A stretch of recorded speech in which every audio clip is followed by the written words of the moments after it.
bacaan kali kedua kita, insya-Allah. Baru ni kita berhenti dekat mana? Muqaddimah tu. Muqaddimah baru ni kita baca sampai separuh dah, sikit kan kita baca. Lepas tu kita ambil kat dalam sikit kan. Sampai mana baru ni? Siapa ada tanda? Ada pun wa ba'du situlah. Wa ba'du, muka surat pertama yang guna kitab Rumi, muka surat pertama. Bismillahirrahmanirrahim. Qala al-muallifu rahimahullahu ta'ala wa nafa'ana wa iyyakum bi'ulumihi wa bi'ulumi masyayikhina fid daraini amin ya rabbal alamin. Wa ba'du, adapun kemudian daripada itu, yakni kata tuan pengarang, adapun kemudian daripada itu, makna selepas daripada tuan pengarang membaca Bismillahirrahmanirrahim. Dia nak memulakan karangan kitab ni, dia mulakan dengan Bismillahirrahmanirrahim. Di antaranya kerana nak beramal dengan hadis Nabi sallallahu alaihi wasallam, yang mana Nabi kata, Nabi bersabda, mana-mana pekerjaan yang harus, mana-mana pekerjaan yang baik, seandainya tidak dimulakan dengan Bismillahirrahmanirrahim, maka terpotonglah keberkatannya, kurang berkat. Dengan sebab itu musannif rahimahullah ta'ala mengharapkan keberkahan yang sempurna daripada Allah, maka dimulakan menuliskan kitab ini dengan Bismillahirrahmanirrahim dan mengikut aturan Al-Quran. Dan mengikut aturan Al-Quran, kerana Al-Quran itu dimulakan dengan Bismillahirrahmanirrahim, ataupun dipanggil basmalah. Basmalah, basmalah tu makna Bismillahirrahmanirrahim. Kalau hamdalah, alhamdulillah. Baik, kemudian selepas daripada beliau memulakan karangannya dengan Bismillah, kemudian beliau memuji Allah Subhanahu wa ta'ala dengan katanya, alhamdulillahilladzi amarna bima'rifatihi wa tauhidih. Segala puji bagi Allah Subhanahu wa ta'ala, zat yang menyuruh kita, yang memerintahkan kepada kita mengenal akan Allah dan mentauhidkan Allah. Kenapa wajib kita mengenal Allah? Kerana daripada mengenal itu akan menjadikan seseorang hamba itu takut gerun kepada Allah. Mustahil takut kepada Allah kecuali dengan mengenal Allah. Mengenal Allah bukan bermaksud mengetahui nama-nama dia. Bukan mengetahui nama Tuhan tu Allah Ar-Rahman Ar-Rahim, itu maksud mengenal, bukan. Yang dimaksudkan mengenal Allah oleh ulama usuluddin ialah kita memahami, kita mengerti, kita mengetahui apakah segala sifat-sifat yang wajib, yang mustahil, yang harus bagi Allah. Itu maksud mengenal Allah. Kerana tanpa mengenal Allah, tanpa mengenal, memahami sifat-sifat Allah Ta'ala itu, mustahil timbul di dalam hati hamba rasa takut kepada Allah.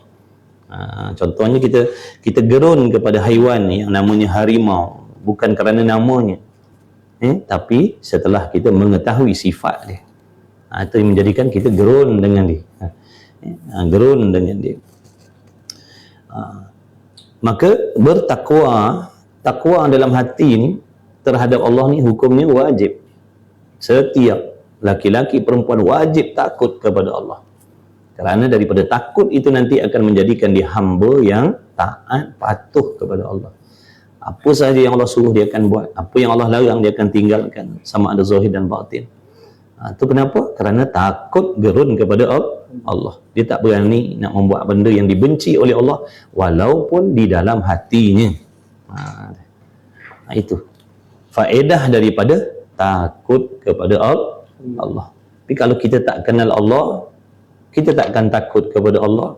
Bila kita tak takut gerun kepada Allah, kita tidak akan taat kepada Allah. Kita tak akan taat kepada Allah. Sebab tu mengenal Allah Ta'ala itu wajib, kerana daripada mengenal itu adalah jadi sebab timbulnya takut dalam hati. Dan kemudian musannif bersalawat dan salam ke atas Nabi Muhammad sallallahu alaihi wasallam. Mudah-mudahan Allah bagi kita taufik boleh selawat banyak-banyak. Selawat banyak-banyak walaupun pendek. Barang siapa yang dapat istiqamah selawat 1000 kali setiap hari, insya-Allah sebelum rohnya dicabut oleh Allah, Allah akan tunjukkan syurga kepada dia, insya-Allah. Tu lazimkan berlatih. Tak apalah, pagi separuh, tengah hari separuh, petang separuh. Mana sehari semalam dapatkan 1000. Paling kurang 300. Makna paling kurang banyak selawat 300. Mana kalau 200 tu masuk dalam kurang selawat lagi. Paling makna minimum banyak selawat 300. Kalau kita nak masuk dalam golongan orang yang banyak selawat 300.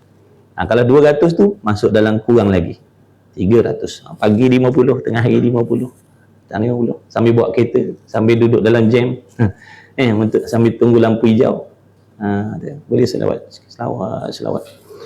Banyak faedah selawat, masya-Allah, banyak sangat selawat, banyak sangat faedah selawat.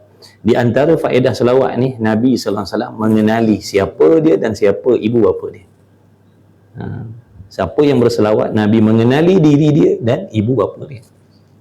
Dan dia mendapat doa daripada Nabi sallallahu alaihi wasallam. Batu rugi kalau kita tak nak selawat. Selawat ni tak habis berwudu, tak syarat suci. Jadi usaha selawat banyak-banyak. Sebab banyak fadilat selawat ni. Okey, jadi ada pun kemudian daripada itu, maka selepas daripada demikian tadi membaca bismillah, memuji Allah, bersolawat, kemudian maka menuntuti akan daku oleh setengah-setengah ni, kita baca laju lah. Cuma ni musannif nak bagi tahu kenapa dia karangkan kitab ni, penyebab dia, al-ba'ith. Al-ba'ith makna penyebab dia karangkan kitab ni. Dia nak ceritakan sikit lah. Jadi ada pun kemudian daripada itu, maka menuntuti makna meminta akan daku oleh setengah-setengah daripada kawan-kawanku bahawa aku tulis baginya. Maksud kawan-kawan tu anak-anak murid dia, anak-anak murid dia, baginya satu risalah pada menyatakan agama. Risalah ni makna kitab kecil, itu panggil risalah. Ini kitab kecil pada menyatakan agama. Jadi satu ketika anak-anak murid dia, kenalan-kenalan dia, minta kepada dia supaya menyatakan, menerangkan apa yang dikehendaki dengan agama. Agama tu apa sebenarnya? Perlu ke kenal agama tu? Perlu. Kalau kita tak kenal agama, nanti bertukar dengan yang bukan agama. Kalau tak kenal boleh tukar tak? Tukar kalau tak kenal tak? Kenal baru tak bertukar. Jadi perlu pengenalan agama tu apa? Selalu kita sebut agama. Apa sebenarnya agama ni? Orang kata agama tu apa? Islam. Apa benda? Kita tak faham pun dengan tu. Jadi akan ada definisi di agama tu apa? Diperkenalkan supaya tak bertukar dengan yang lain. Takut bila kita tak kenal agama tu, nanti yang bukan agama dikatakan agama. Benda tu bukan agama dikatakan agama. Yang agama dikatakan bukan. Jadi bertukar sebab tak kenal. Dan memperkenalkan akan dia agama, kemudian menyatakan pula akan segala rukun-rukun Islam. Minta Tok Guru ni huraikan rukun-rukun Islam tu, syahadah begini begitu tu apa kehendak sebenarnya. Adakah semata-mata menghafal, mengetahui, memahami rukun Islam ada bagian banyak, yang pertama begini, yang kedua begini, yang ketiga begini, habis macam tu je? Adakah macam tu? Jadi dia nak huraikan supaya kita boleh menghayati rukun Islam tu, bukan sekadar menghafal dan tahu rukun Islam tu apa. Dan rukun-rukun iman dan ihsan. Jadi saudara mara dia ataupun kawan-kawan dia, anak-anak murid dia minta bersangka baik kepada dia supaya mengajarkan kepada mereka, memperkenalkan apa dia agama, apa dia rukun Islam, apa dia rukun iman, apa dia ihsan. Kita dengar macam tu, alah tu benda biasa, lama dengar dah. Nanti kita ngaji, kita tahu huraian dia macam mana. Kemudian menyuruh akan aku pula menghuraikan segala hukum syarak. Hukum syarak itu apa? Dan hukum adat. Hukum adat tu apa pula? Dan hukum akal. Hukum akal tu apa pula? Semua ni nak kena kenal. Bila kita nak belajar akidah, benda ni semua kita kena tahu. Ini semua dasar asas ni. Ini semua benda-benda penting. Jadi sementara kitab ni di awal ambil betul-betul. Catat, tulis, buat nota. Kita tak banyak masa ngaji. Bila ada peluang ngaji sungguh-sungguh. Sebab ngaji tauhid ni, ngaji agama ni perintah Allah untuk semua orang. Bukan orang duk pondok, bukan anak alim ulama, bukan anak pak imam dah. Semua. Semua. Sebab tu kita ada peluang ngaji. Kita minta petunjuk daripada Allah. Dalam solat kita minta ihdinas siratal mustaqim. Ihdinas siratal mustaqim. Ya Allah, bimbinglah aku jalan yang lurus. Inilah dia. Inilah dia. Inilah dia yang kita minta tu. Petunjuk daripada Allah melalui ilmu. Daripada ilmu, suluhan ilmu, cahaya daripada Allah tu, nanti kita akan nampak mana yang betul, mana yang salah, mana yang silap. Kita yang perjalanan ibadat kita yang lalu pun kita akan nampak betul ataupun silap selama ni ibadah kita akan dapat nampak. Dan perjalanan yang seterusnya pun kita akan nampak mana kaki kita ni sepatut nak melangkah ke mana, nak melangkah belah mana. Bila datangnya suluhan ilmu daripada Allah ni, kita akan nampak perjalanan. Aku kena pijak kat sini, aku kena mengelak kat sini. Dan kita nampak, oh selama ni salah jalan rupanya. Sebab dah ada cahaya. Dah ada cahaya. Kalau tak ada cahaya, kita tak nampak perjalanan kita yang dah sudah tu betul ke salah. Dan yang akan datang pun kita tak tahu. Tapi bila ada je cahaya suluhan daripada Allah, ilmu, nampak dah, oh selama ni salah cara. Rupanya salah akidah aku sebelum ni. Tu contoh. Rupanya selama ni aku percaya Allah Ta'ala begini tu, rupanya salah. Bila datangnya suluhan. Itu pentingnya ilmu. Sebab tu Allah syukur sangatlah bila Allah pilih kita belajar. Oh, syukur sangat-sangat. Itu tanda Allah nak selamatkan kita daripada kebinasaan. Alhamdulillah ya Allah. Terima kasih ya Allah. Mudah-mudahan nikmat belajar ni Allah kekalkan sampai kita mati. Amin ya Rabb. Amin ya Rabbal Alamin. Kita tak nak kita dipinggirkan daripada petunjuk Allah Ta'ala. Kita nak Allah bimbing kita, zahir dan batin. Bila kita solat bila kita baca ihdinas siratal mustaqim, bimbinglah kami ke jalan yang lurus, makna kita ingat, ya Allah bimbinglah zahir dan batin kami ke jalan yang lurus. Jangan zahir je. Zahir dan batin, makna taat kepada Allah zahir dan batin. Dia minta, ya Allah bimbinglah kami zahir dan batin ke jalan yang lurus. Kalau bimbing zahir je, nanti zahirnya je baik tapi hatinya jahat. Zahirnya nampak dah ikut syariat tapi hatinya jahat. Itu tak mau. Kita nak zahir batinnya taat kepada Allah. Kemudian nyatakan pula segala rukun Islam dan rukun iman dan ihsan. Kemudian menyuruh akan daku pula menghuraikan segala hukum syarak, hukum adat, hukum akal dan ilmu usuluddin. Ilmu usuluddin tu apa? Minta terangkan. Mengikut aturan ahli sunnah yakni wal jamaah. Jadi tolong terangkan ilmu usuluddin tu apa sebenarnya? Ilmu tauhid tu apa? Ilmu akidah tu apa? Ilmu sifat 20 tu apa? Ilmu kalam tu apa? Jadi kita dengar benda tu tapi kita tak faham apa benda. Itu kawan kita kata dia pergi ngaji tauhid, yang tu pula kata pergi ngaji usuluddin, apa benda jadi tolong perkenalkan, tolong terangkan apa sebenarnya. Supaya kita tak keliru. Mengikut aturan ahli sunnah, bukan menerangkan tentang hukum, tentang ilmu usuluddin ni mengikut fahaman lain. Bukan mengikut Syiah, bukan mengikut Wahabiyah, bukan mengikut Qadariyah, bukan mengikut Jabariyah, bukan mengikut Mu'tazilah. Di pahaman sesat ni banyak, bukan satu. Banyak. Sebab tu kalau kita tak hati-hati, na'udzubillah. Pahaman sesat ni banyak, bukan 2, bukan 3, banyak. Sebab tu kita kena pastikan pegangan dalam hati kita ni berada di tempat yang betul. Kalau kita tak tahu, nanti takut kita masuk dalam golongan yang tadi-tadi tu, yang boleh menjadi asbab rosaknya iman, rosaknya Islam. Tu masalah dia. Rosak akidah ni, Islam kita batal. Ingat ni, Islam atas dunia cukup dengan syahadah. Cukup dengan bersyahadah, siapa pun daripada bangsa apa pun dia mengucap kalimah syahadah, dia Islam dah. Tapi untuk menjadi orang Islam sisi Allah, bukan sekadar sini. Akidah mesti betul. Akidah mesti betul. Kalau syahadah tapi akidahnya salah, dia bukan Islam sisi Allah. Segala amalannya takkan diterima oleh Allah. Itu yang kita takut. Itu yang kita takut. Kalau kita tak belajar, kita tak tahu. Kita ingatkan syahadah Islam. Syahadah Islam. Orang kafir munafik, mereka bersyahadah. Kafir munafik syahadah. Dia semayang. Sama semayang. Tapi adakah pegangan dalam hatinya betul terhadap Allah, terhadap Rasul? Tak. Pegangan dia tak betul. Sebab itu, mereka ni selamat di dunia.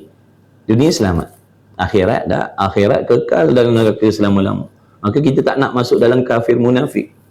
Kafir munafik ni bukan orang Arab. Jangan salah faham.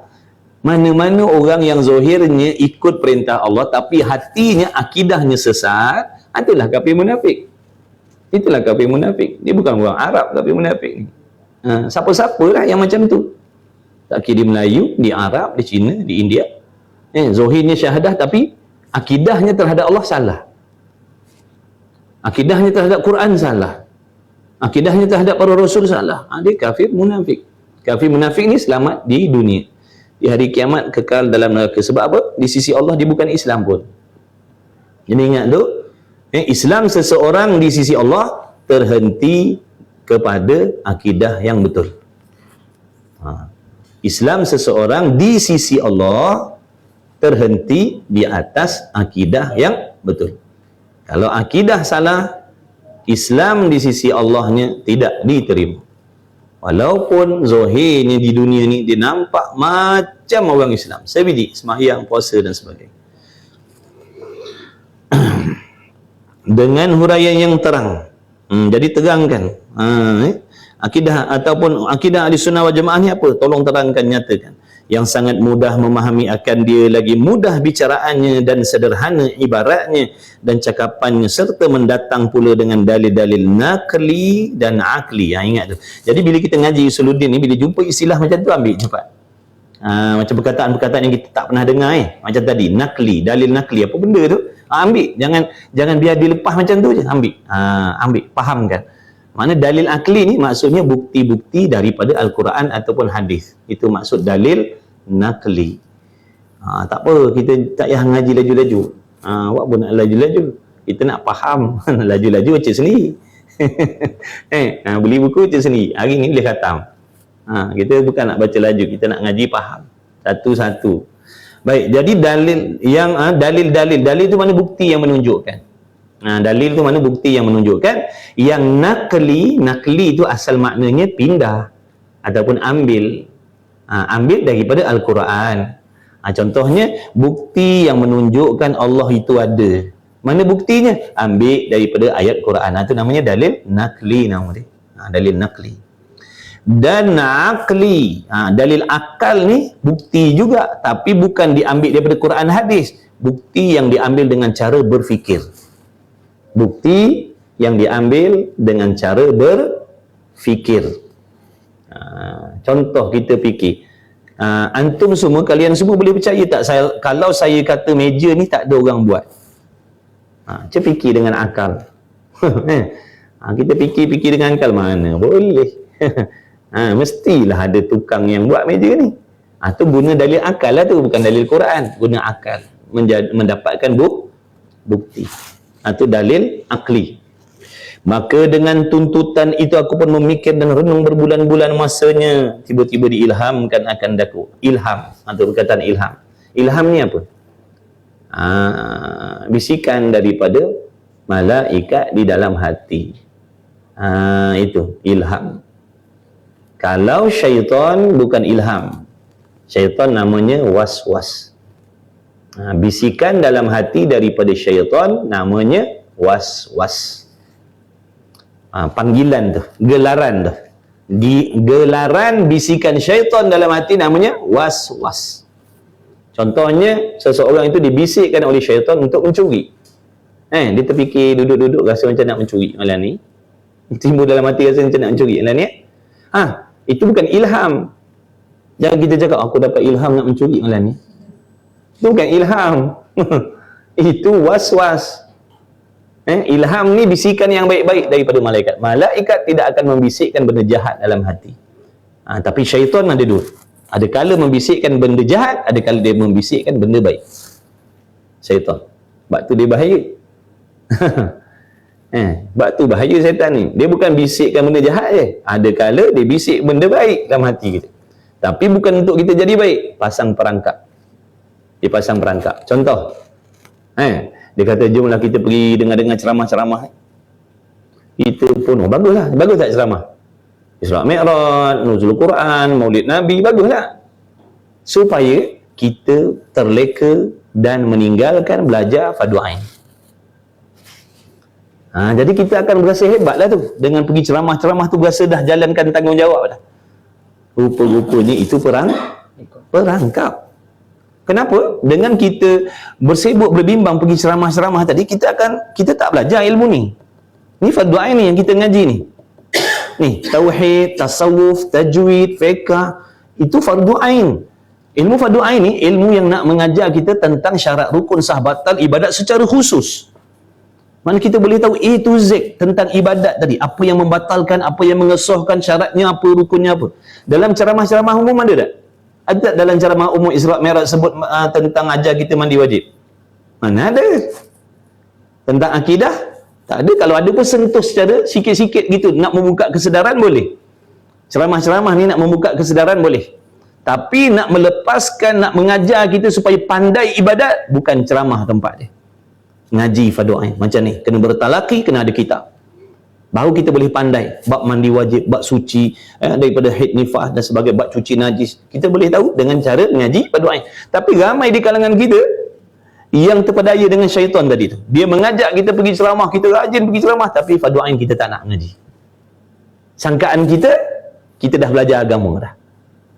Maka kita tak akan belajar fardu ain lah, sebab pada kita, aku dah pergi belajar agama, aku dah selalu dah pergi ceramah-ceramah mana. Sebut je Shah Alam pergi, Johor pergi. Bagus, bukan kata salah bagus, tapi itu perangkap tadi. Kalau sekadar kita sibukkan diri kita, bawa anak bini pergi dengan ceramah, tapi fardu ain tak ngaji, kita dalam perangkap dia. Sebab sampai bila pun kita tak akan pandai mandi wajib contohnya. Sebab tak dapat ilmu tu dalam ceramah. Ilmu mandi wajib, bersuci, rukun semayang, rukun qauli ni dalam fardu ain. Ceramah tu fardu kifayah. Dia hati-hati. Sebab tu tadi kata Imam Ghazali, syaitan bukan sahaja mengajak benda maksiat. Ada kala dia mengajak buat benda baik, tapi bukan dengan tujuan baik. Tujuan dia nak memalingkan kita supaya meninggalkan benda yang lebih penting. Buat sembahyang sunat banyak-banyak, sembahyang qada tak buat. Sembahyang sunat buat banyak-banyak, qada tak buat. Padahal qada tu kita pun leka dengan sembahyang sunat kita, berasa hebat dah dengan sembahyang sunat. Padahal qada tak buat tu dosa. Hati-hatilah. Nak tahu selok-belok tipu daya syaitan ni, ngaji tasawuf. InsyaAllah nanti kau ada minggu ke-7 kita baca kitab tasawuf pula. Kalau ada minggu ke-7. Kalau ada lah. Kalau tak ada, kita ada lah ni dulu. Kemudian kata musannif, dia hati-hati. Hati-hati. Setan ni kadang-kadang dia ajak kita buat benda yang ibadat yang lain supaya kita tinggalkan ibadat yang lebih utama tu. Yang lebih utama tu kita tinggal. Dia lekakan kita. Bukan kata tak baik. Tapi sebenarnya kita dalam perangkap. Maknanya kalau sampai bila pun ibadat kita tak akan jadi betul sampai bila-bila. Walaupun rajin pergi dengan ceramah-ceramah umum. Mandi wajib kita tak akan betul sampai bila-bila. Sembahyang kita tak akan jadi betul sampai bila-bila pun dengan pergi ceramah. Ngaji fardu ain. Ngaji berkitab. Lagu ni fiqhnya, tauhidnya, tasawufnya, tajwidnya. Kemudian tu ilham. Jadi bila tiba-tiba dia diilhamkan, dibisikkan oleh malaikat di dalam hatinya, fikir ajakan tadi, tiba-tiba diilhamkan daku oleh Allah Subhanahu Taala bahawasanya tuntutan kawan-kawan aku itu adalah satu perkara yang baik yang tak patut bagiku menolak akan tuntutan itu kerana mereka itu sangka baik dengan aku. Jadi kawan-kawan aku ni duk minta aku, katanya musannif ni minta aku tunjukkan, terangkan apa iman, apa Islam. Jadi itu satu benda yang baik dan mereka bersangka baik dengan aku, yang mana aku ni boleh tolong mereka, menunjukkan jalan kepada mereka, menerangkan kepada mereka. Maka aku pun terimalah tuntutan tu. Jadi tak tolak lah. Sebab pada dia tuntutan tu bagus. Nak belajar. Jadi dia terimalah. Tapi berbulan. Bukan hari ni hajat, hari ni setuju. Berbulan dia tu nak cerita, nak kata cermat. Dia tak gopoh. Ibadat ni, walaupun ibadat gopoh, dia jadi tak elok. Tu di antara perangkap syaitan, gopoh, membisikkan dalam hati kita supaya kita gopoh nak buat benda baik, gopoh nak jadi alim, tak sabar nak jadi pandai, pergi ngaji fardu kifayah. Alah ni fardu ain budak-budaknya ngaji tafsir hadis baru betul. Kita dah dewasa ni apa ngaji fardu ain?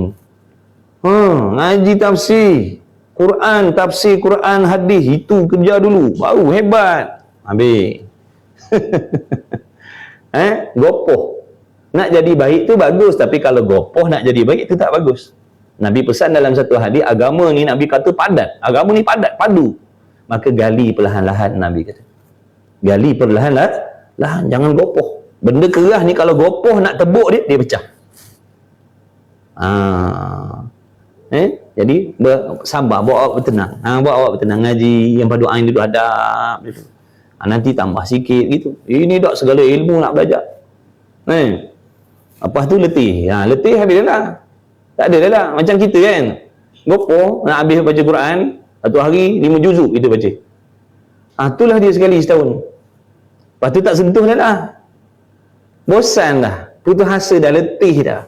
Lepas tu baca sikit-sikit tapi istiqamah. Tapi kalau kita nak cepat khatam ni, kita pun melasa hari ni aku 5 juzuk. Besok dah tak baca dah. Letih lah. 5 juzuk. Nampak tak? Dapat tak dia perangkat kita? Dapat perangkat. Daripada boleh baca, dah tinggal. Sekejap tu je. Banyak orang yang terperangkap. Gelojoh dalam ibadat. Tak sabar nak jadi baik. Ngaji benda pelik-pelik. Ngaji benda pelik-pelik. lompat kelas. Aduh, ain tak nak. Nak tahu belajar atas-atas tu. Habislah. Nak tahu tipu daya syaitan, ngaji tasawuf. Maka aku pun terimalah tuntutan itu walaupun aku bukan daripada ahlinya. Kemudian berlakulah qalam aku dengan taufik Allah Ta'ala, maknanya dengan pertolongan Allah aku pun mulalah mengarangkan kitab ni, risalah ni, pada mengisikan tuntutan-tuntutan itu atau beberapa kepingkatan daripada ingatan-ingatanku yang aku ambil daripada guru-guru yang mursyid. Guru mursyid ni makna guru yang bijak dalam nak membimbing rohani dan jasmani kita. Guru tu dia boleh membimbing rohani dan jasmani kita dekat dengan Allah. Tu guru mursyid. Dia mengajar kita jadi baik, bukan mengajar kita jadi tak baik. Dia mengajar kita jadi baik rohani, jasmani. Dia akan ajar adab dan akhlak zahir yang batin. Sehingga kita daripada tak kenal Tuhan jadi kenal Tuhan, daripada biadab jadi berakhlak, daripada hati dendam dengki jadi pemaaf. Itu mursyid lah tu. Itulah guru mursyid kita. Mursyid ni bukan makna dia boleh terbang. Itu cerita lain. Bukan ada karamah macam tu. Bukan semestinya ada karamah macam tu, tak. Mana guru yang mana dengan dia tu boleh bawa diri kita dan hati kita dekat dengan Allah. Jadi kita orang yang jadi baik. Macam mana Nabi SAW mengajar umatnya jadi orang yang macam mana, hamba yang macam mana. Guru tu bawa kita jadi macam tu. Tu mursyid bagi diri kita lah. Daripada kita tak baik jadi baik, daripada tak berakhlak jadi berakhlak, daripada tak suka akhirat jadi gemar akhirat, sebab dia yang membimbing. Akhir mursyid bagi diri kita lah tu. Yang aku ambil daripada guru-guru mursyid serta aku tatapkan dia daripada kitab-kitab yang muktabar. Maksudnya nak mengarang kitab Risalah Al-Misbahul Munir ni, tuan guru kita ni, pengarang ni, dia buka kitab yang besar-besar tu. Kitab-kitab Arab yang besar-besar, kitab tauhid yang besar-besar, dia buka, dia tengok, dia belik, kemudian mana yang penting-penting dia ambil bos sini. Tu usaha dia tu nak nolong je. Usaha dia nak menolong kita belajar. Maka jadilah ia sebuah risalah yang berguna yang aku namakan dia dengan Al-Misbahul Munir fi Ma'rifatillahil Qadir. Artinya lampu yang menerang, lampu yang menyuluh, maksudnya lampu yang terang yang menyuluh pada mengenalkan Allah Al-Qadir, Allah yang bersifat dengan Maha Kuat. Sebab kalau tak ada suluhan ni, kita tak kenal Tuhan. Kalau tak ngaji ni, kita tak kenal Tuhan.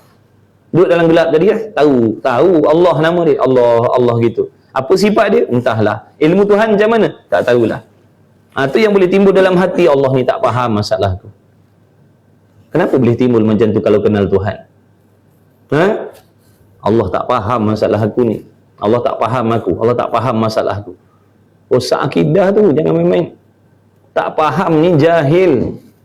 Tak faham, tak tahu, tak gerti itu adalah jahil. Maka maha suci Allah daripada sifat jahil. Jadi jangan disifatkan Allah dengan sifat-sifat macam tu.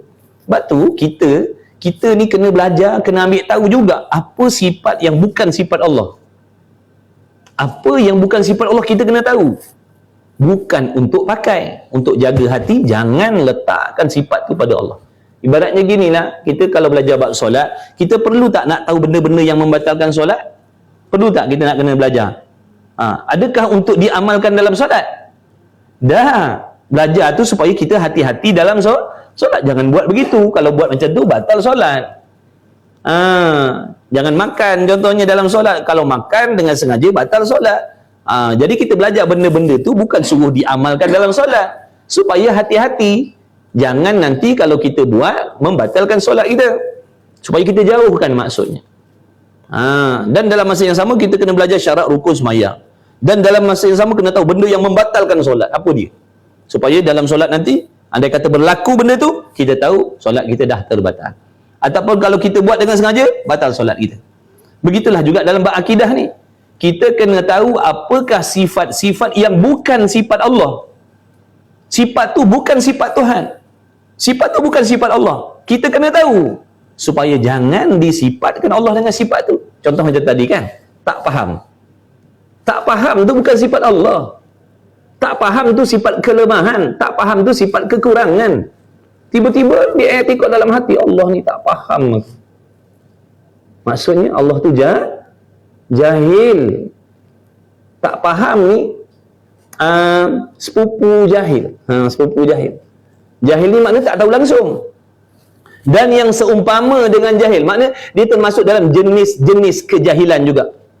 Tak gerti, tak tahu, tak faham, tak terang, tak nyata, tak jelas, itu semua masuk dalam jenis-jenis jahil. Allah Maha Suci daripada sebarang jenis kejahilan. Apa sahaja jenis jahil, tidak ada sekali-kali pada Allah. Maka barang siapa yang meletakkan sifat jahil atau yang seumpama jahil pada Allah, maka rosaklah akidah dia, terbatallah Islam dia. Itu penting kita belajar. Kalau kita tak belajar, kita ingatkan okey je, benda tu tak ada masalah. Bahaya. Oi, jangan buat mainlah akidah. Nombor 1, kita nak dapat pahala kutip tek cicak tu, kalau akidah sesat tak dapat tu. Allah tak akan bagi pahala kebajikan pada orang yang rosak akidah. Buatlah sebesar apa pun. Kalau akidah kita nombor 1 ni salah, habislah. Nanti kita syok sendiri. Masuk dalam kubur, mana pahala amal? Rupanya memang Allah tak terima, daripada dulu lagi Allah tak terima. Sebab apa? Akidah rosak tanpa sedar. Kita kena takut. Kita kena takut. Jangan kita takut hilang harta benda, harta kekayaan saja. Ini di antara benda yang lebih kena takut lagi. Sebab ini yang menentukan nasib kita nanti di hari kiamat. Habis wakaf kita, zakat kita, sedekah kita, buat baik pada suami, buat baik pada anak bini, buat baik pada masyarakat, semua tak laku. Kalau akidah kita salah. Sebab tu akidah ni dasar yang kena tetap dalam hati, kena betul. Sebab tu kena ngaji akidah. Tapi malangnya, sayangnya, ilmu akidah ni orang yang paling ramai tak nak belajar. Ilmu akidah ni lah, orang yang paling ramai orang tak nak belajar ilmu akidah. Jadi macam mana tu? Kita tak tahu benda tu, macam mana kita nak pegang dalam hati? Apa yang kita pegang dalam hati, dalam keadaan kita tak tahu macam mana pegangan yang betul, yang salah dalam hati. Macam mana tu? Sebab tu ulama selalu panggil belajar, mari mengaji, jangan tak mengaji. Tapi kita tak faham. Mereka sebenarnya sangat sayang dengan kita. Dia tak nak kita ni binasa nanti di hari kiamat. Sebab tu dia nak selamatkan kita, mari belajar. Sebab dia nampak kebinasaan kan. Macam kita nampak dan kita faham kecelakaan yang bangsa dunia ni. Kebinasaan yang bangsa dunia ni kita nampak dengan mata kita. Sebab tu kita ada sifat sayang dan makna pada kawan-kawan kita, hati-hati, jangan laju-laju, jangan pergi situ, bahaya. Sebab kita nampak bahaya. Ulama dia nampak bahaya yang selepas mati tu. Para alim ulama, orang soleh, dia akan nampak bahaya selepas mati. Kita tak nampak. Sebab mata hati kita tak sama macam mereka. Kita tak banyak ilmu akhirat kita tak pandai. Jadi bagi mereka yang nampak kebinasaan tu, sebab tu dia selalu ingatkan kita, mari belajar, jangan tak belajar akidah. Pada kita yang tak nampak ni, apalah sangat nak belajar. Sebab kita tak nampak kecelakaan yang tunggu kita tu. Tapi mereka nampak, sebab tu bersungguh-sungguh. Kita pun pelik, kenapa ya dia orang ni bersungguh-sungguh sangat ajak kita ni belajar? Kita jadi pelik. Serabut lah buat-buat ni. Serabut lah buat-buat ni. Duk sungguh-sungguh ajak kita ni belajar, apa benda? Tu sebab kita tak nampak. Sebab kita tak faham. Cuba kita nampak seperti mana yang mereka nampak. Dan tadilah macam anak-anak kita tu, yang kita larang-larang tu, dia pun pelik, kenapa lah mak bapak marah aku buat benda ni? Sebab dia tak nampak pun. Cuba dia nampak seperti mak bapak dia nampak, baru dia faham. Oh patutlah mak bapak marah. punya benda ni bahaya. Gitulah. Jadi siapa yang dengar ikut nasihat alim ulama, insya-Allah selamatlah dia. Jadi kemudian nama kitab ni Misbahul Muni, nama dia. Kemudian aku memohon kepada Allah SWT bahawa menjadikan akan dia manfaat berguna bagiku dan anak buahku dan kawan-kawanku yang tinggi pelajaran dan yang rendah pelajarannya. Didoa kepada Allah supaya Allah SWT memberi manfaat dengan karangan kitab ni, supaya kitab ini boleh diambil guna oleh setiap lapisan, mudah faham. Orang nak pandai pun boleh ambil manfaat, orang yang baru nak belajar pun boleh ambil manfaat. Itu maksud. Dan aku mohon kepada Allah SWT pula menjadikan risalah ini perisai yang dapat mempertahankan dan dapat menolakkan akan segala ajaran-ajaran yang sesat, yang menyesatkan orang awam. Dan didoa juga, mudah-mudahan ya Allah jadikanlah asbab ilmu yang ada dalam ni, jadikan dia sebagai perisai. Perisai itu apa peranan dia? Nak menahan diri daripada terkena mudarat kan. Tapi kalau tak ada perisai, yang sana serang kena, yang sini serang kena, yang situ serang, semua kena kalau tak ada perisai. Tapi kalau ada perisai, insya-Allah marilah seranganku atas bawah kiri kanan dalam luar, insya-Allah selamat. Jadi orang yang ngaji kita ni, bila diberi kefahaman oleh Allah, mudah-mudahan ilmu tadi yang difaham daripada belajar ni, dari kitab ni, jadikan ya Allah sebagai perisai yang menjaga hati kita, akidah kita daripada diserang oleh fahaman-fahaman yang boleh menyesatkan kita. Dengan sebab itu tidak menjadi satu kepelikan kenapa ramai di kalangan masyarakat kita sekarang boleh menerima fahaman yang pelik-pelik. Sebab tu boleh terima fahaman yang pelik-pelik. Sebab apa? Tak ada perisai. Mentang-mentang yang sampaikan tu ngajinya daripada luar, mentang-mentang yang bercakap tu ada profesor, doktor, terus kita pakai. Itu yang jadi masalah sekarang ni dalam masyarakat kita. Masyarakat kita ni dia, ialah orang awam ni dia sangka baik sebenarnya. Dia sangka baik, mana bila sebut ustaz gini, kira betul lah tu. Dia macam tu pegangan kita. Dapat pula ada yang menunjukkan gelaran yang dia ni orang bijak. Doktor, profesor, memang ini memang betul lah ni. Tapi ingat, bukan itu sebenarnya. Bukan itu sebenarnya. Bukan landasan ilmu tu betul atau bersalah bila dia ada doktor, ada profesor. Bukan. Sebab tu kita kena hati-hati. Bila kita dah ada asas, bila kita dengar yang bercakap tadi, walaupun dia ada doktor, walaupun dia ada profesor, tapi yang dicakap bercanggah dengan akidah ahli sunnah wal jamaah, maka wajib kita tolak. Jangan semata-mata yang cakap tu doktor kita kena pakai. Dah banyak je doktor-doktor yang fahamannya sesat, yang liberal, yang macam-macam lagi banyak. Sebab tu kita hati-hati, jangan jadikan sekadar namanya doktor, profesor, terus kita mengatakan mereka ni betul fahaman. Bukan begitu cara dia. Itu yang kita takut. Kalau kita tak ada perisai, habislah kita. Nanti kalau terikut terpedaya dengan fahaman-fahaman yang nak mengajak kita menyamakan Tuhan dengan sesuatu. Ngaji kitab ni betul-betul, nanti nampaklah apa yang saya cakap ni. Sekarang ni ada orang tanya, kenapa tak boleh ikut fahaman tu? Kenapa? Jawapan dia panjang. Dia tak boleh jawab dalam masa seminit tu. Kita kena ngaji sendiri dan kita sendiri akan faham apa jawapannya. Kenapa tak boleh ikut fahaman yang macam tu? Ngaji. Dan mempertahankan dan dapat menolakkan ajaran-ajaran yang sesat, yang menyesatkan orang awam, yang dibawa akan dia fahaman sesat ni oleh orang-orang yang tidak sangkakan dengan jahilnya. Yang membawa fahaman yang salah ni adalah orang-orang yang kita tak sangkakan. Tu maksudnya. Tak sangkakan dia tu bawa fahaman sesat. Tak sangkakan yang dia tu membawa fahaman yang salah. Tak sangka sebab tengok keterampilan dia, latar belakang dia, dengan namanya, dengan gelaran yang diberinya. Tak sangka pula bawa fahaman macam tu. Boleh faham tak? Tak sangka sebab orang ramai-ramai menyangkakan yang dia membawa fahaman yang baik. Tapi tak sangka. Bila tak sangka tu yang ramai terikut. Kalau ada tanda-tanda orang tu membawa fahaman sesat, ada nampak zahir tandanya, nampak ada ekor keluar daripada jubah dia ke, datang bagi ceramah, tengok melerit ekor kat belakang, ni bawa fahaman sesat, tu tak apa. Ataupun bertanduk ke contohnya, bolehlah kita larikan diri. Ini masalah tak berserban, berjubah, baca Quran, baca hadis, hafal Quran, hafal hadis, bergabuk baca, berasap baca. Tak nampak.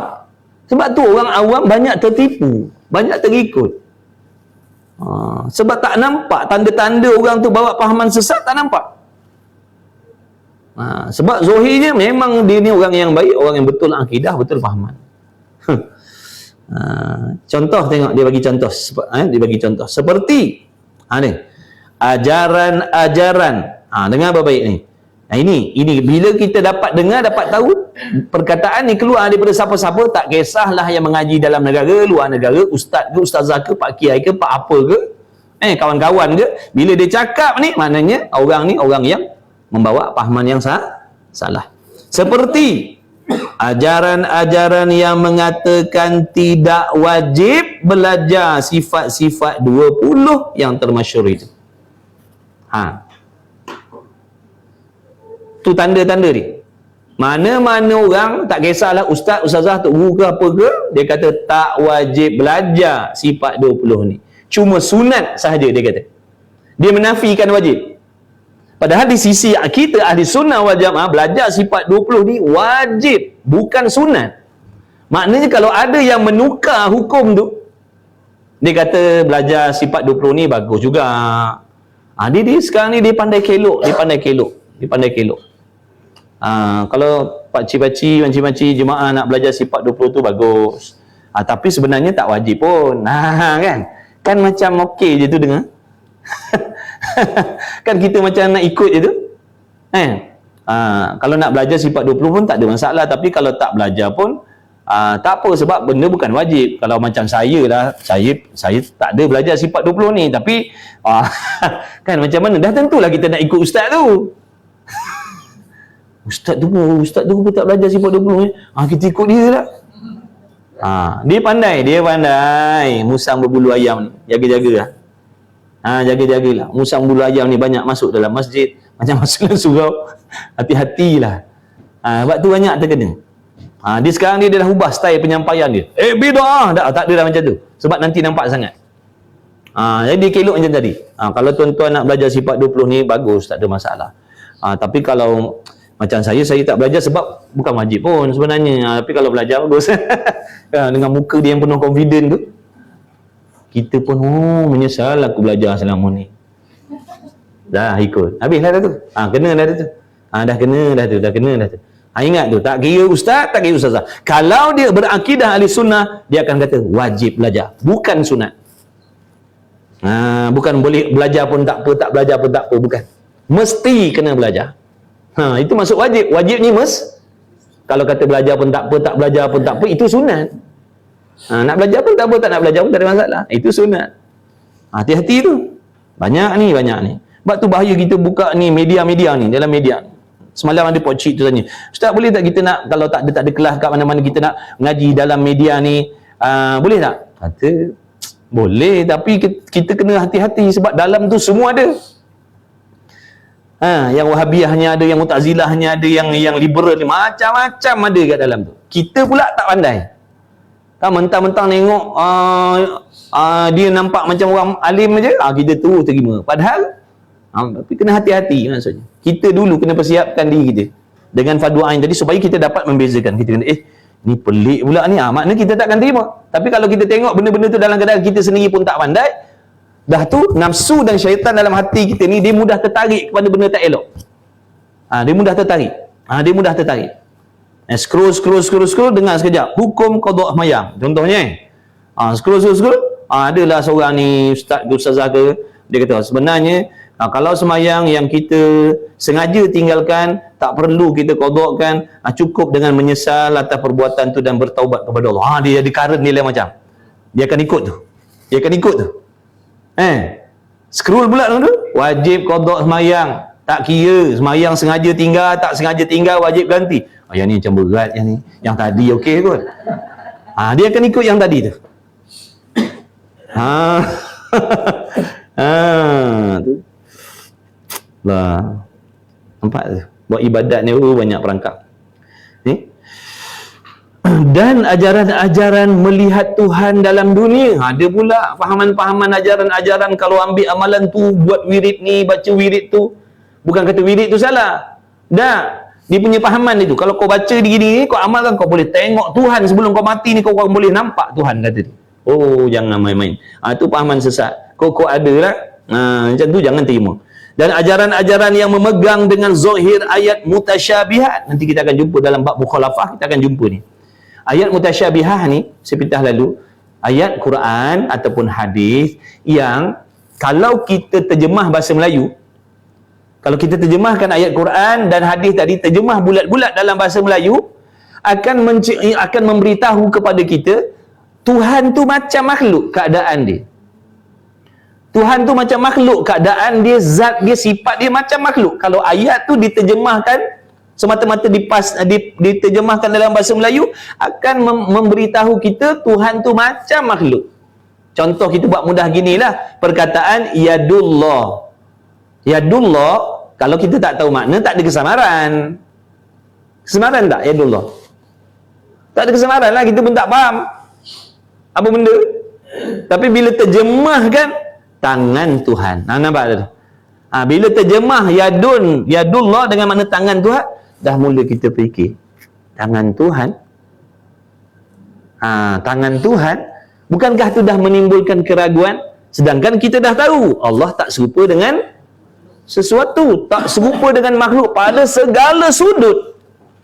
Pada segala sudut, segala pihak, tak sama, tak serupa, tak sebanding, tak secontoh, tak semisal. Dalam segala hal, khayalkanlah bagaimanapun, takkan ada yang serupa dengan Allah. Tiba-tiba dalam ayat ni pula bila terjemah Melayu, tangan Tuhan. Faham tak tu? Dia ayat Quran ni ada yang muhkamah. Ayat muhkamah ni dia tak ada timbulkan apa-apa pun kesamaran pada kita. Bukan maksud ayat tu ada kesamaran. Ayat Quran tak ada kesamaran. La raiba fihi. Kita yang kesamaran dalam nak memahami ayat tu. Tu maksudnya. Tu namanya ayat mutasyabihat. Nanti kita akan sampai bab dia, insya-Allah. Maka pahaman-pahaman ni, di antara pahaman yang sesat ni, dia akan guna zahir tadi tu. Sebab tu pada mereka dia iktikad Tuhan ni ada tangan. Sebab tu dia iktikad Tuhan ni bertangan. Kerana faham zahir ayat tadi. Faham tak tu? Mereka percaya yang Tuhan ni ada tangan. Sebab percaya dengan zahir ayat tadi. Bukan ayat tu salah. Sebab tu di sisi kita ahli sunnah wal jamaah, bila jumpa ayat yang macam tu, wajib dihuraikan kepada maksud yang menyelamatkan kita daripada menyamakan Allah dengan sesuatu. Jangan pakai zahir tu. Ayat macam tu jangan pakai zahir. Sebab kalau pakai zahir, nanti membawa kepada kita menyamakan Allah dengan sesuatu. Jadi ada cara dia. Jadi kalau ada orang-orang, ustazah, bila dia baca hadis Quran, dia baca hadis, dia baca tafsir, bila jumpa ayat mutasyabihat tu, dia pegang bulat-bulat macam tu lah. Malam ni Tuhan duduk di langit dunia sekarang. Sekarang ni Tuhan tengah ada sebab sekarang ni malam. Malam Tuhan duduk di langit pertama.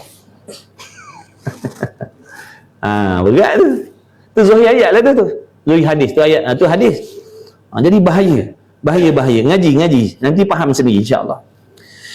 Dan mana tadi yang mengatakan Tuhan bertempat? Dia katanya Tuhan bertempat, ada tempat, cuma kita je tak tahu tempat Tuhan tu di mana. Tuhan tu ada tangan, tapi tangan Tuhan tu tak sama lah macam tangan kita, tangan dia lain. Wajhullah, muka Tuhan. Tuhan pun ada muka tapi tak sama dengan muka kita. Tu pahaman-pahaman sesat. Hati-hati.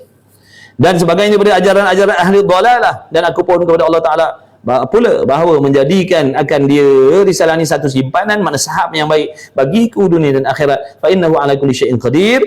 Kemudian memulai aku akan bicarakan pada risalah ini dengan mendatang aku akan beberapa huraian. Maka berkatalah aku huraian yang pertama pada pengenalan agama. Kita dah baca sikit kan? Nanti jumpa lagi insya-Allah. Alhamdulillah, dengan taufik Allah dapat kita bacalah sikit hari ini. Mudah-mudahan bermanfaat. Bismillahirrahmanirrahim. Alhamdulillahirabbil alamin wassalatu wassalamu ala Rasulillah. Allahumma rabbana fa'na bima 'allamtana. Rabbana 'allimna alladhi ma yanfa'una. Rabbana faqih ahlana wa qarabati lana fi dinina ma'al qutul unsa wa dzakar. Sallallahu alaihi wasallam Muhammad. Alhamdulillahirabbil alamin. Taqabbalallahu minkum. Innahu minkum taqabbal ya karim.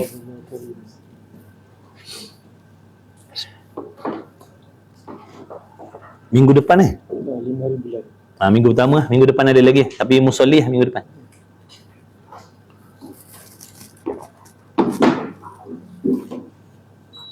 Alhamdulillah.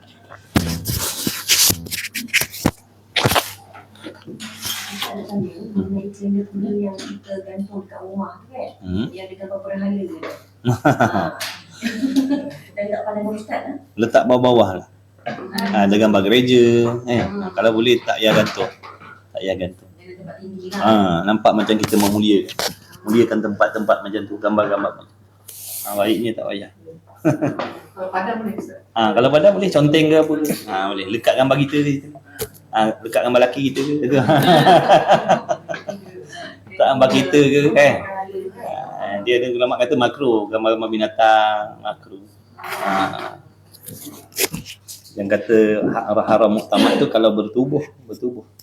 Macam tu mainan-mainan anak-anak kita tu. Maknanya jangan dimuliakan benda tu. Jangan susun dekat almari cantik-cantik, jangan. Biar dia sepah macam tu tak apa. Sepak-sepak tak apa. Jangan muliakan mainan tu. Walaupun mainan, ulama kata harus untuk budak-budak. Tapi untuk orang dewasa haram, tak boleh. Dia dah balik nak beli beg yang besar-besar tu, tak boleh. Kalau bantal ni Ustaz? Tak boleh. Dia dikira berhala tu. Bukan bentuk binatang lah, macam bentuk cili ke ada mata. Tak apa. Yang tak boleh ni binatang. Beruang ni. Luk beruang. Kalau boleh dalam kenderaan pun jangan. Dalam kenderaan jangan. Dia sebenarnya berhala tapi diubah dalam bentuk lain. Kau dalam kita penuh berhala. Mana malaikat rahmat nak iring perjalanan kita? Jangan buat macam tu. Wallahu a'lam. Sama.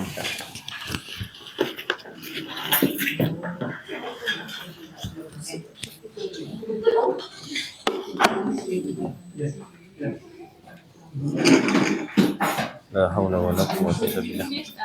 Sama-sama. Malam ni mana? Malam ni kat mana?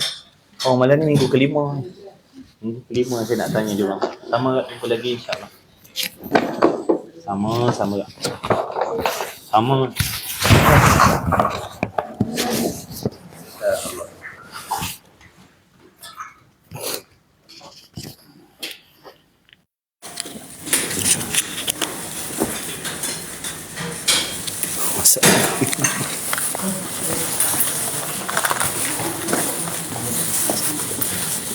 Alhamdulillah.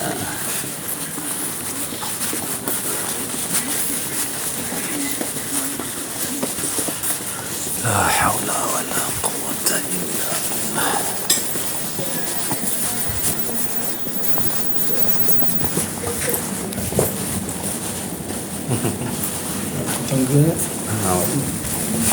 Exercise.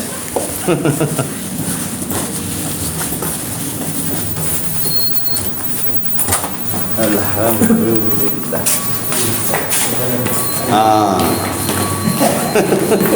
Si kuat kaki sikit.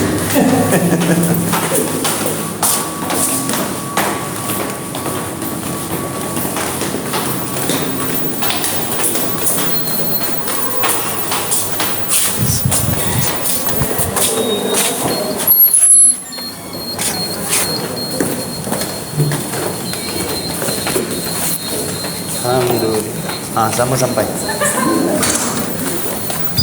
Bismillah. Haula wala quwwata illa billah.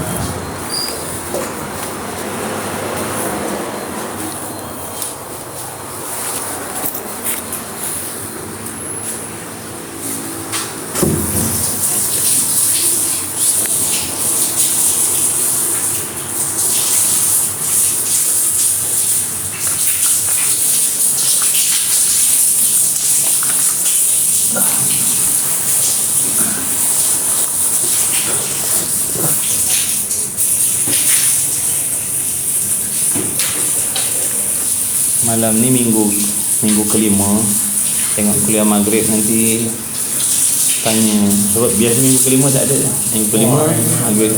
Baca selalu kan? Minggu kelima biasa, dia free. Free. Tanya malam ni kalau dia ada mana-mana tempat dia kerubung. Sebab kuliah malam ni lepas isyak dekat kerubung. Nak tanya yang belah-belah situ. Sekali jalan dekat sikit. Tapi belum tanya lagi dia orang.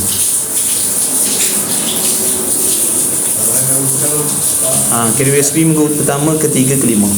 Macam pergi yang selama dalam tu pergi ni. Itu tiap minggu lah. Minggu lah. Pagi ni lah. Tak, hari Khamis, malam Jumaat saya ada kelas ini. Apa tu balik sana. Ahad balik sini dek. Saya jadi macam biasa. Seperti biasa. InsyaAllah. Sama-sama. Gaji semua insyaAllah. Ngaji, jangan malas, jangan putus asa. Pakat-pakat semangat, duduk dalam grup kita ada jemaah. Semangat sikit, kita ada kawan-kawan. Jangan duduk seseorang. Nanti kita kena colek. Kalau duduk seseorang nanti kena colek. Duduk dalam grup, InsyaAllah. Okey, jumpa lagi. Selamat solat semua, selamat makan tengah hari ini, InsyaAllah. Assalamualaikum warahmatullahi wabarakatuh.